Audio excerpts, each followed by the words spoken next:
Hi friends, welcome to my channel Kranthi Sajjan. ఈరోజు blog ఏంటి అంటే ఫ్రెండ్స్, ఇష్టలింగ దైవ పూజ ఎలా చేస్తారు ఏంటి అనేది ఎక్స్ప్లెయిన్ చేశాను ఫ్రెండ్స్ బ్లాగ్లో. నేను చూపిస్తున్న ఇష్టలింగ పూజ విధానం ఏంటి, ఎలా చేస్తారు, ఈ లింగాన్ని ఎలా ధరిస్తారు అనేది చెప్తాను ఫ్రెండ్స్. మేము లింగాయత్ కాబట్టి మా దాంట్లో 2-3 ఇయర్స్ ఉన్నప్పుడే పెద్దవాళ్ళు ఒక పూజ ప్రాసెస్ అని కూడా ఉంటాయి. ఈ లింగాన్ని ధరించినప్పుడు ఒక పూజ అనేది ఉంటుంది. పూజ అంతా చేపించేసి ఇంకా పెద్దవాళ్ళు మెడలో ధరిస్తారు, అంటే మెడలో వేస్తారు. చిన్నగా ఉన్నప్పుడు 2-3 ఇయర్స్ ఉన్నప్పుడు దీనికి ఒక పూజా విధానం ఉంటుంది. పూజ అంతా చేపించేసి మెడలో వేస్తారు, మెడలో ధరిస్తాము ఈ లింగాన్ని. ఇంకా మెడలో ధరించాక రోజువారీగా ఈ లింగానికి పూజ చేసేసుకొని పాలతో నీళ్ళతో అభిషేకం అనేది చేస్తాము. ఇంకా మేము లింగాయత్ కాబట్టి మేము అనేది లింగాన్ని ధరిస్తాము. మా దాంట్లో పూజా విధానం ఇలా ఉంటుంది. ఇంకా ఈ బ్లాగ్ వచ్చేసి శివరాత్రి రోజు ఈవినింగ్ తీసాము బ్లాగ్ అని. ఆ శివరాత్రి పండగ రోజు ఇంట్లో బయట అంతా క్లీన్ చేసేసుకొని మాప్ పెట్టేసుకొని ఇంకా మార్నింగ్ పూజ మంచి శివయ్యకు అభిషేకం పూజ చేసేసుకొని కొబ్బరికాయ కొట్టుకొని ఈవినింగ్ ఇలా చేస్తాము. ఈ శివరాత్రి రోజు పూజ అనేది ఈవినింగ్ ఇలా చేస్తాము. నేను అసలు ఏం చేయలేము, నాకు లేడీస్ ప్రాబ్లం ఉండటం వల్ల మొత్తం A to Z మా ఆయననే పూజ చేశాడు. ఇంకా ఇప్పుడు ఈ బ్లాగ్లో చూపిస్తున్నట్టు శివరాత్రి రోజు ఈవినింగ్ పూజ ఇలా చేసుకుంటాము. రోజువారీగా కూడా ఇష్టలింగ పూజా విధానం కూడా ఇలానే చేస్తాము. ఈ మా మెడలో ధరించిన లింగానికి రోజు అభిషేకం అనేది చేసుకుంటాం. ఇంకా ఈవినింగ్ శివరాత్రి రోజు పూజ ఎలా చేస్తాం ఏంటనేది బ్లాగ్లో చూపిస్తున్నాను, చూడండి. ఇంకా శివరాత్రి రోజుగా శివలింగం అభిషేకం అనేది చేసుకుంటాము. ఇక్కడ పూజా విధానం ఎలా చేస్తారు ఏంటనేది ఇప్పుడు ఎక్స్ప్లెయిన్ చేస్తాను. ఫస్ట్ చేతుల్లో 2 శివలింగాలు పెట్టుకున్నాం. ఇక్కడ ఫస్ట్ వాటర్తో అభిషేకం చేసి నెక్స్ట్ పాలతో అభిషేకం చేస్తున్నాడు. ఒకటి నాది శివలింగం, మా హస్బెండ్ అంటే నా మెడల లింగం, మా హస్బెండ్ శివలింగం. నేను చేసేసిన ప్రాబ్లం చెప్పాను కాబట్టి నెక్స్ట్ పాలతో అభిషేకం చేశాక ఇక్కడ వాటర్తో అభిషేకం అంటే నీళ్ళతో అభిషేకం చేయాలి. నీళ్ళతో అభిషేకం చేసుకున్నాక ఇక్కడ చుట్టూ ఫస్ట్ అన్ని పెట్టేసుకోవాలి ఫ్రెండ్స్. అంటే పువ్వులు, ఫ్రూట్స్, 2 దీపారాధన అంటే దీపకుందులు, ఊదిబత్తి వెలిగించి పెట్టేసుకోవాలి. ఫ్రూట్స్ ప్రసాదం అంతా చుట్టూ పెట్టేసుకొని ఈ పూజ అనేది స్టార్ట్ చేసుకోవాలి. నెక్స్ట్ ఇక్కడ అంటే విభూతితో పాటు పసుపు కుంకుమ ఎలా పెట్టుకుంటామో అలా పెట్టుకోవాలి.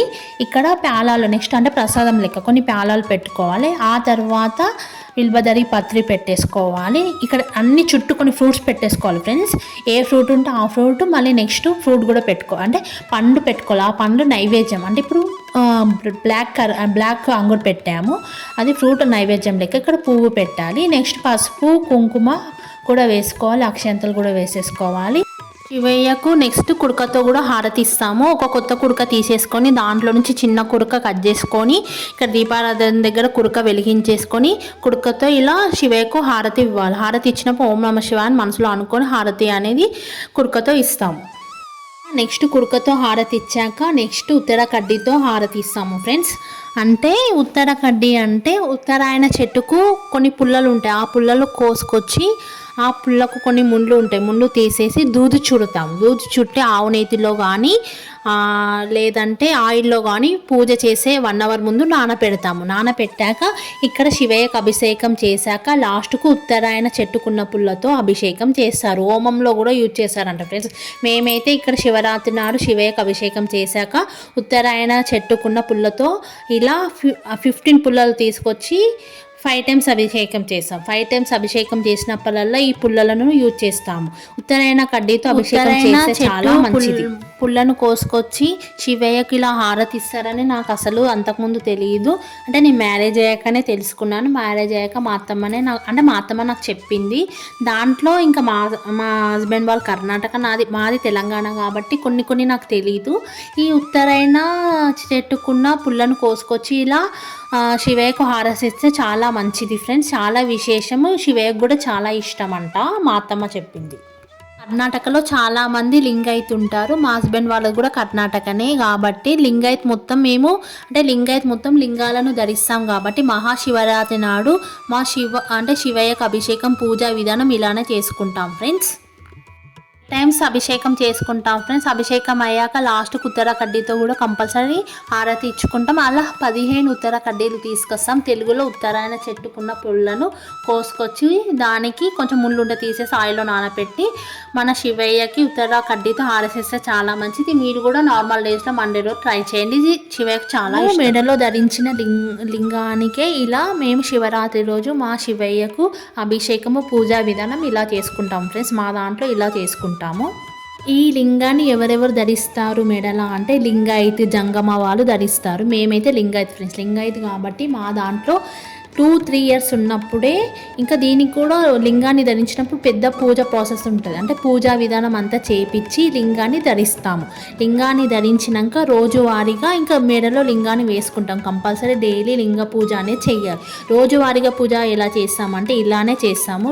చేతిలో లింగాన్ని పెట్టేసుకొని పాలతో నీళ్ళతో అభిషేకం చేసి పసుపు కుంకుమ అక్షంతలు వేసి పువ్వు పెట్టేసుకొని మంచిగా మొక్కుకుంటాం. రోజువారీగా కూడా ఈ లింగానికి అభిషేకం అనేది చేసుకోవాలి. దీనినే ఇష్టలింగ పూజా విధానం అని కూడా అంటారు. అంటే ఇష్టలింగ పూజ అని అంటారు. ఇంకా ఈ బ్లాగ్లో 2 విధాలుగా చెప్పాను పూజా విధానం. అంటే శివరాత్రి రోజు ఈ బ్లాగ్ తీశాను. శివరాత్రి రోజు మేము శివయ్యకు పూజ ఎలా చేసుకుంటాము ఏంటనేది చెప్పాను. ఈ పూజా విధానం అంతా మా ఆయననే చేశాడు. ఇష్టలింగ పూజ అంటే మేము మెడలో ధరించిన శివయ్యకి రోజువారీగా పూజ చేసుకుంటాం కాబట్టి దానిని ఇష్టలింగ పూజ అని కూడా అంటారు ఫ్రెండ్స్. ఎలా అనిపించింది పూజా విధానం కామెంట్ బాక్స్లో కామెంట్ చేయండి. ఇంకా శివరాత్రి రోజు మేము పూజ శివయ్యకి ఇలా చేసుకుంటున్నాము. మీరు శివరాత్రి రోజు పూజ ఎలా చేసుకున్నామో కామెంట్ బాక్స్లో కామెంట్ చేయండి. మీ ఇంటి అమ్మాయిగా అడుగుతున్నాను. కంపల్సరీ లైక్ చేయండి, షేర్ చేయండి, సబ్స్క్రైబ్ చేయండి. వ్యూస్ తక్కువ వస్తున్నాను, బ్లాగ్స్ లేట్ పెట్టాను ఫ్రెండ్స్. హై బటన్ కొత్తగా వస్తుంది, హై బటన్ ప్రెస్ చేయండి. హై బటన్ ప్రెస్ చేస్తే అందరికీ నా బ్లాగ్స్ రీచ్ అవుతాయి. కంపల్సరీ కూడా లైక్ చేయండి. హై బటన్ ప్రెస్ చేస్తే యూట్యూబ్ అనేది నా బ్లాగ్ అందరికీ రీచ్ అయ్యేటట్టు చూపిస్తారు. కంపల్సరీ లైక్ చేయండి. Bye friends.